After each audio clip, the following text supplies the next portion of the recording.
najveća snaga Ekomen tima što se tiče rukometa, što smo mi bili kao jedan bukvalno. Tu se niko nije odvajao ili odskakao od svih, bila je neka hemija između nas gdje smo bili svi kao jedan, družili se i van terena, tako i na terenu i mislim da je to dalo najviše rezultata što se tiče rukometa. Treninzi, selekcija i takmičenje vezano za Ekomen organizacije, svega je bila na zavidnom nivou. Prije svega počeviš od selekcionih treninga, pa do ozbiljnijih treninga tokom takmičenja i samog takmičenja.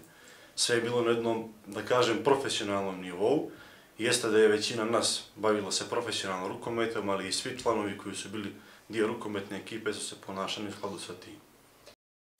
I dalje pratim sva Ekomen dešavanja, tako i Ekomen ekipe. I mislim da su i dalje ostali na zavidnom nivou kao što su i bili. Ekomen bih opisao 3 riječi: sport, druženje i zabava. Ekomenu bih za jubilej poželio da nastavi s organizovanjem događaja kao što je bilo i do sad, jer su svaki bili propraćeni sa brojnim učesnicima, kako i sa brojnom publikom, a u narednih 10 godina je poželio da samo šire broj članova i broj ekipa u što više sportova.